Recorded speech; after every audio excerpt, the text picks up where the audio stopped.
Hello കൂട്ടുകാരെ, ഇവർ വാഹിദ് അടുത്ത എപ്പിസോഡ് എന്താണെന്ന് നോക്കാം. അച്യുതൻ്റെ മനസ്സിന് സന്തോഷം കിട്ടാൻ വേണ്ടിയിട്ട് ഭൂമി ഒരു ഫാദേഴ്സ് ഡേ സെലിബ്രേഷൻ പ്ലാൻ ചെയ്തിരിക്കുകയാണ്.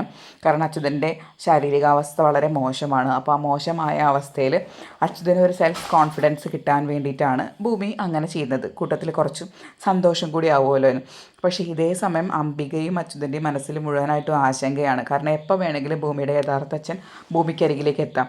അവളെ വിട്ടു കൊടുക്കുക എന്ന് പറഞ്ഞു കഴിഞ്ഞാൽ അവരെ സംബന്ധിച്ചോളം അതിന് തുല്യ ആത്മഹത്യയാണ്. അപ്പോൾ പക്ഷെ അവരുടെ ഉള്ളിലൊരു കുറ്റബോധം ഉണ്ട്. കാരണം അവളുടെ യഥാർത്ഥ അച്ഛൻ്റെ സ്നേഹം അവൾക്ക് നഷ്ടപ്പെട്ടുകൊണ്ടിരിക്കുകയാണ് ഓരോ നിമിഷവും. അവർക്ക് ആ ഒരു കുറ്റബോധവും ഉണ്ട്. അപ്പോൾ എന്തായാലും ഫാദേഴ്സ് ഡേ സെലിബ്രേഷൻ പ്ലാൻ ചെയ്തെന്ന് ഭൂമി പറയുകയാണ്. ഭൂമി നല്ല അണിഞ്ഞൊരുങ്ങി സുന്ദരിയൊക്കെ ആയിട്ട് നിന്നിട്ട് പറയുകയാണ്, ഇന്ന് ഞാൻ പറയും ഇതാണ് എനിക്ക് ഏറ്റവും ഇഷ്ടപ്പെട്ട രണ്ടുപേർ, എൻ്റെ അച്ഛനും അമ്മയും എന്ന് പറയുകയാണ്. പക്ഷെ അംബികയുടെ മുഖത്തൊരു മുഖപ്രസാദമൊന്നുമില്ല. കാരണം അംബികയുടെ ഉള്ളിൽ ഈ മനസ്സിൽ ഈ ശങ്ക കയറി അംബിക വിഷമിച്ചുകൊണ്ടിരിക്കുകയാണ്. അപ്പോൾ അംബിക പറയും, അച്യുതേട്ടാ, നമുക്ക് അവളെ യഥാർത്ഥ അച്ഛന് തിരിച്ചു കൊടുക്കാം. കാരണം നമ്മൾ അവളോട് ചെയ്യുന്ന വലിയൊരു പാപമാണിത്. നമുക്ക് അവളെ എത്രത്തോളം സ്നേഹമുണ്ടോ ആ സ്നേഹം അതുപോലെ തന്നെ ആ അച്ഛനും വിഷമിച്ചുകൊണ്ടിരിക്കില്ല. ഇത്രയും വർഷമായിട്ട് അയാളുടെ മകളെ, യഥാർത്ഥ മകളെ അന്വേഷിച്ചു കൊണ്ടിരിക്കില്ല. അതും നമ്മൾ മനസ്സിലാക്കണം എന്ന് പറയുകയാണ്. അങ്ങനെ ഫാദേഴ്സ് ഡേ സെലിബ്രേഷനായി നല്ലൊരു അടിപൊളിയായിട്ട് ഡെക്കറേറ്റ് ചെയ്ത ഒരു സ്റ്റേജൊക്കെ ഉണ്ട്. ഗസ്റ്റുകളൊക്കെ വരുന്നുണ്ട്. അപ്പോൾ അവൾ സത്യനെയും അതുപോലെ പോലീസ് സ്റ്റേഷനിലുള്ള പോലീസുകാരെയും, കാരണം അവർക്ക് പ്രത്യേകിച്ച് ബന്ധുക്കളൊന്നും ഇല്ലാത്തതുകൊണ്ട് സുഹൃത്തുക്കൾ തന്നെയാണ് ബന്ധുക്കളുടെ ചുമതല ഏറ്റുകൊണ്ട് വന്നിരുന്നത്. അങ്ങനെ സത്യനൊക്കെ കറക്റ്റ് സമയത്ത് തന്നെ വരുന്നുണ്ട്. വൈകുന്നേരമാണ് പ്രോഗ്രാം അറേഞ്ച് ചെയ്തിട്ടുള്ളത്. അപ്പോൾ സത്യനെ കണ്ടപ്പോൾ അവൾക്ക് നല്ല സന്തോഷവും. അപ്പോൾ സത്യനും പറയും, മോള് നല്ല സുന്ദരിയായിട്ടുണ്ടല്ലോ എന്ന് പറയുകയാണ്. കാരണം ഭൂമി സാരിയൊക്കെ ഉടുത്തിട്ട് നന്നായി മേക്കപ്പൊക്കെ ചെയ്ത് നല്ല രസത്തിലാണ് ഭൂമി നിൽക്കുന്നത്. അപ്പോൾ സത്യൻ ചോദിക്കും, അത്യാവശ്യം നല്ല ഗംഭീര പരിപാടിയാണല്ലോ മോളെ. ആ സർ, അത് അച്ഛനൊരു സന്തോഷമല്ലേ എന്ന് പറഞ്ഞിട്ട് പറയണം. അതെന്തായാലും നല്ലതാണ് മോളെ പോലെയുള്ള മക്കളെ കിട്ടുന്ന അച്ഛനമ്മമാർ തീർച്ചയായും ഭാഗ്യവാന്മാർ തന്നെയാണ്. എനിക്കങ്ങനെ ഒരു ഭാഗ്യം കിട്ടിയില്ല, എൻ്റെ മോൾ എവിടെയാണെന്ന് എനിക്കറിയില്ല എന്ന് പറയുകയാണ്. അപ്പോൾ അച്ഛനെ സമാധാനിപ്പിക്കുകയാണ് ഭൂമി സത്യനെ. പിന്നെ എന്താണ്, നമ്മുടെ ഫാദേഴ്സ് ഡേ സെലിബ്രേഷൻ നടന്നുകൊണ്ടിരിക്കുകയാണ്. അപ്പോൾ ഒരു മൈക്കൊക്കെ സെറ്റ് ചെയ്തിട്ടുണ്ട്. അപ്പോൾ അച്യുതൻ മൈക്കിൻ്റെ അടുത്ത് പോയി നിന്ന് ഭൂമിയെ അടുത്ത് നിർത്തിക്കൊണ്ട് പറയുകയാണ്, ഇതാണ് എൻ്റെ മകൾ ഭൂമി. ഇത്രത്തോളം നല്ലൊരു മകളെ കിട്ടാൻ അത്രത്തോളം ഭാഗ്യം ഞങ്ങൾ ചെയ്തിട്ടുണ്ടായിരിക്കണം, അല്ലാണ്ട് ഞങ്ങൾക്ക് ദൈവം ഇങ്ങനത്തെ ഒരു മകളെ തരില്ല എന്ന് പറയുകയാണ്. അങ്ങനെ ഒരു ഹാപ്പി ഫാദേഴ്സ് ഡേ എന്നെഴുതിയ ഒരു ഫ്ലെക്സും വെച്ചിട്ടുണ്ട്. പക്ഷെ അച്യുതൻ കുറച്ച് ഇൻഡയറക്റ്റായിട്ട് കുറച്ച് കാര്യങ്ങൾ പറയുന്നുണ്ട്, കുറച്ച് വിഷമമുള്ള കാര്യങ്ങളൊക്കെ. ഭൂമിക്കൊന്നും മനസ്സിലാവാതെ ഭൂമി അച്യുതന് മുഖത്തോട് മുഖം നോക്കുന്നുണ്ട്. എന്നതിന് ശേഷം അച്യുതൻ ഈ ഫാദേഴ്സ് ഡേയുടെ ഈ ഫ്ലെക്സ് പോയിട്ട് അത് എടുത്ത് മറിച്ചിടുകയാണ്. ആ മറിച്ചിൻ്റെ അപ്പോൾ ഫ്രണ്ടിലത്തെ ഫോട്ടോയിൽ അച്യുതൻ്റെ ഫോട്ടോ ആയിരിക്കും, ബാക്കിൽ സത്യൻ്റെ ഫോട്ടോ ആയിരിക്കും. ആ സത്യൻ്റെ ഫോട്ടോയിൽ ഹാപ്പി ഫാദേഴ്സ് ഡേ എന്നെഴുതി കാണും. അപ്പം എന്നിട്ട് അച്യുതൻ പറയും, ഇതാണ് ഭൂമിയുടെ യഥാർത്ഥ അച്ഛൻ.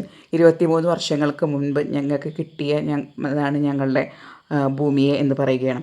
അത് കേട്ടതോടുകൂടി അത്രയും ഓഡിയൻസും അത്രയും ആൾക്കാരെല്ലാം ഞെട്ടിപ്പോവും. സത്യൻ ഇരിക്കുന്നിടത്ത് നിന്ന് എണീറ്റ് നിന്ന് അത്ഭുതത്തോടു കൂടി നോക്കുകയാണ്. എന്താണ് ഇയാൾ പറയുന്നത്? ഞാൻ അന്വേഷിച്ചു കൊണ്ടിരിക്കുന്ന എൻ്റെ മകൾ എൻ്റെ അടുത്ത്, ഇത്ര അടുത്ത്. അങ്ങനെ സത്യൻ അച്യുതൻ പറയും, മോള് ഞങ്ങളോട് ക്ഷമിക്കണം, കുറേ വർഷങ്ങൾക്ക് മുൻപ് എനിക്ക് കിട്ടിയതാണ് നിന്നെ. പക്ഷേ ഞങ്ങളുടെ സ്വാർത്ഥത കൊണ്ട് അത് ഞങ്ങളുടേതാക്കി വളർത്തി. മോളെ ഞങ്ങളോട് ക്ഷമിക്കണം, മോളുടെ യഥാർത്ഥ അച്ഛൻ സത്യൻ സാറാണ് എന്ന് പറയുകയാണ്. അപ്പോൾ അത് കേട്ടതോടുകൂടി സത്യൻ വന്നിട്ട് നമ്മുടെ അച്യുതനെ ചോദ്യം ചെയ്യുന്നുണ്ട്. നിങ്ങൾ ഇത്രയും കാലം ഇത് ഒളിപ്പിച്ചു വെച്ചു എന്നൊക്കെ പറഞ്ഞാൽ അച്യുതനെ അടിക്കുന്നൊക്കെ ഉണ്ട്. അങ്ങനെ അപ്പോൾ ഭൂമി പോയിട്ട് ഇത് തടയും. അച്ഛനെ അടിക്കാൻ പാടില്ല എന്ന് പറഞ്ഞിട്ട് തടയുകയാണ്. കാരണം ഓൾറെഡി അച്ഛൻ അസുഖമുണ്ട്. പക്ഷേ പെട്ടെന്ന് ഭൂമിക്ക് ഇത് കേട്ടെങ്കിൽ കൂടി ഇത് മനസ്സിൽ അംഗീകരിക്കാനൊന്നും പറ്റുന്നില്ല. കാരണം ഇത്രയും നാളവൾ അച്ഛൻ അമ്മ എന്ന് വളർത്തിയ എന്ന് പറഞ്ഞ ആൾക്കാർ യഥാർത്ഥത്തിൽ തൻ്റെ അച്ഛനും അമ്മയില്ല എന്ന് മനസ്സിലാവുന്ന ഒരു നിമിഷം. അങ്ങനെ ആകെ ഒരു കലുഷിതമായിട്ടാണ് അന്നത്തെ വൈകുന്നേരം അവസാനിക്കുന്നത്. അങ്ങനെ സത്യൻ ഒക്കെ തിരിച്ചു പോവാണ്. കാരണം കുറച്ച് നിർണായകമായ തീരുമാനങ്ങളൊക്കെ എടുക്കാനുണ്ട്. അപ്പോൾ ഇതൊക്കെ നമ്മുടെ സൗഭാഗ്യപുരം വീട്ടിലും അറിഞ്ഞിട്ടുണ്ട്. സൗഭാഗ്യപുരം വീട്ടിൽ അറിഞ്ഞപ്പോൾ ഭവാനിക്ക് നിൽക്കപ്പൊറുതിയില്ലാതെയാവും. കാരണം ഭവാനിക്ക് ഇനി എന്ത് ചെയ്യണം? കാരണം അവർ എന്തെങ്കിലും ഒരു നിർണായക തീരുമാനം എടുത്ത് അഭിരാമയെ അങ്ങോട്ട് തിരിച്ചു കൊടുന്നു കഴിഞ്ഞാൽ ചില വഞ്ചനയും ജയൻ തമ്മിലുള്ള വിവാഹം നടന്നു എന്ന് വരില്ല. പിന്നെ ഇവരുടെ പ്ലാനുകളെല്ലാം തകിടം പറയും. അപ്പോൾ നമ്മുടെ കമാൽ, വാടക കൊണ്ടേനെ കമാലിനെ വിളിച്ചിട്ട് ഭവാനി പറയും, നീ ഇന്ന് തന്നെ അവരെ രണ്ടുപേരെയും തീർക്കണം, അതായത് അച്യുതനെയും ഭൂമിയെയും തീർക്കണം. കാരണം അച്യുതനാണല്ലോ യഥാർത്ഥ രഹസ്യം പറഞ്ഞിട്ടുള്ളത്. ഈ കുട്ടീനെ ആരാണ് കൊടുത്തതെന്നും ഒക്കെ അറിയുന്ന ആളാണ് അച്യുതൻ. അപ്പോൾ അച്യുതനെയും കൊല്ലണം. പിന്നെ ഭൂമി, അതായത് അഭിരാമി എന്നുള്ള മകളും ജീവിച്ചിരിക്കാൻ പാടില്ല. അപ്പോൾ കമാൽ പറയും ശരി മാഡം ഞാൻ ഇന്ന് തന്നെ ചെയ്യാമെന്ന് പറയണം. അങ്ങനെ കമാൽ മുഖത്തൊരു മാസ്ക് ഒക്കെ ഇട്ടിട്ട് ഇവരുടെ വീട്ടിലോട്ട് കയറിപ്പറ്റുകയാണ്. കയറിപ്പറ്റിയതിന് ശേഷം മെല്ലെ കട്ടിലിൻ്റെ അടിയിൽ ഒളിച്ചിരിക്കുകയാണ്. അപ്പോൾ ഇതേ സമയം തന്നെ നമ്മുടെ അച്യുതനും അംബികയും ആത്മഹത്യ ചെയ്യാനുള്ള ശ്രമത്തിലാണ്. കാരണം അവൾക്ക് ഇനി ജീവിതം വേണം എന്ന് തന്നെ ഇല്ല. അവരൊരു മൊബൈൽ ക്യാമറയിൽ ഇതൊക്കെ ഓണാക്കി വെച്ചിട്ടാണ് മൊബൈൽ ക്യാമറയൊക്കെ ഓണാക്കി വെച്ചിട്ടാണ് അവരിത് ചെയ്യാൻ തയ്യാറായി നിൽക്കുന്നത്. പക്ഷേ ഇതിനിടയിൽ ഒരു കൊലയാളി അവരുടെ വീടിൻ്റെ ഉള്ളിൽ കയറിയിരിക്കുന്നതൊന്നും അവരറിയുന്നില്ല.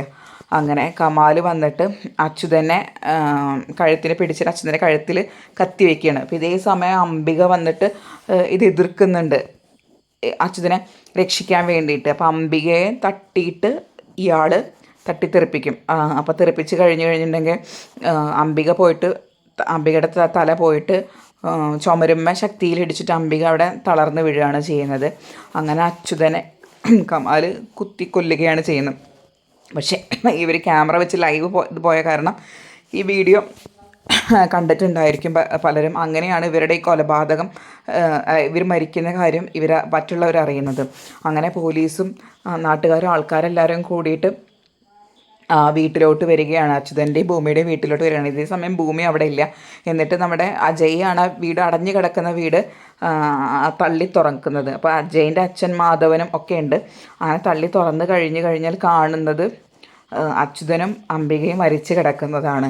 അപ്പോൾ അത് കണ്ടതോടുകൂടി ആകെ ഇവരെല്ലാവരും ഷോക്കാവും. കാരണം എങ്ങനെ മരിച്ചു എന്താണ് ഒന്നും കൃത്യമായിട്ട് ഇവർക്ക് ധാരണയില്ല. അപ്പോൾ ഇതേ സമയം ഭൂമി ഒരു മഴ പെയ്യുന്ന ദിവസമാണെന്ന്. ആ മഴയത്ത് ഭൂമി വീട്ടിലോട്ട് വരുമ്പോഴാണ് ഈ വീട്ടിൽ നിറച്ച ആൾക്കാരൊക്കെ കാണുന്നത്. അങ്ങനെ ഭൂമി അകത്തോട്ട് കയറി കഴിഞ്ഞാൽ ഭൂമി കാണുന്നത് മരിച്ചു കിടക്കുന്ന ഇവർ രണ്ടുപേരെയാണ്.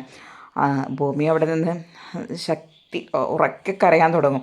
കാരണം അവൾക്ക് സഹിക്കാൻ പറ്റുന്നില്ല, അവളുടെ അച്ഛനും അമ്മയാണ് മരിച്ചു കിടക്കുന്നത്. പിന്നെ അതിൻ്റെ ഭാഗമായിട്ടുള്ള നടപടിക്രമങ്ങളൊക്കെയാണ്. അങ്ങനെ പോസ്റ്റ്മോർട്ടത്തിന് വേണ്ടിയിട്ട് ഇവരെ കൊണ്ടുപോകും. അങ്ങനെ കൊണ്ടുപോയി കഴിഞ്ഞതിന് ശേഷം അപ്പോൾ അപ്പോഴൊക്കെ ആൾക്കാരും ഒക്കെ ഉണ്ട് കൂടെ. അങ്ങനെ പോസ്റ്റ്മോർട്ടം കഴിഞ്ഞതിന് ശേഷം ഒരു രാത്രിയിലാണ് ഇവരുടെ ഡെഡ് ബോഡി തിരിച്ച് വീട്ടിലോട്ട് കൊണ്ടുവരുന്നത്. അപ്പോൾ അത് കെട്ടിപ്പിടിച്ചിരുന്ന് ഭൂമി കരയുകയാണ്. കാരണം അവൾ തനിച്ചായ പോലെയാണ്. അവൾക്ക് യഥാർത്ഥ അച്ഛനെ കിട്ടുന്നുണ്ടെങ്കിൽ കൂടിയും അവൾ ഇത്രയും കാലം സ്നേഹിച്ച അവളുടെ അച്ഛനും അമ്മയും അവൾക്ക് നഷ്ടപ്പെട്ട് അവളൊരു അനാഥത്വത്തിലേക്ക് വീഴുകയാണ്. അങ്ങനെ അവൾ അവിടെ നിന്ന് അലമുറയിട്ട് കരയുകയാണ്. അങ്ങനെ അതിൻ്റെ ചടങ്ങുകൾക്കൊക്കെ വേണ്ടിയിട്ടും ചടങ്ങുകളൊക്കെ അവസാനിച്ചിട്ട് ആ വീടിൻ്റെ മുന്നിൽ അതായത് തനിച്ച് ഒറ്റപ്പെട്ടിട്ട് നിൽക്കുന്ന ഭൂമിയാണ്. അപ്പം പുറത്ത് മഴ നന്നായി തകർത്ത് പെയ്യുന്നുണ്ടാവും. ആ മഴയത്ത് ഭൂമിയുടെ കണ്ണുനീര് പോലും കാണുന്നില്ല. കാരണം അത്രയും ശക്തമായ ഭൂമിയുടെ ഹൃദയത്തിൻ്റെ ഉള്ളിലെ ആ ശബ്ദമാണ് അവിടെ മഴയായിട്ട് പുറത്തു വരുന്നത്. അത്രയും വളരെ ഇമോഷണൽ ആയിട്ടുള്ള ഒരു സീനിലൂടെയാണ് ഇവർ വിവാഹിതരായാലിൻ്റെ അടുത്ത ആഴ്ച പോകുന്നത്. തീർച്ചയായും നമ്മുടെ ചാനൽ സബ്സ്ക്രൈബ് ചെയ്തിട്ട് ഒപ്പം കൂടുക. അപ്പോൾ നമുക്ക് ഇതിൻ്റെ കൂടുതൽ വിശേഷങ്ങളും വിവരങ്ങളൊക്കെ പെട്ടെന്ന് തന്നെ അറിയാവുന്നതാണ്. Thank you.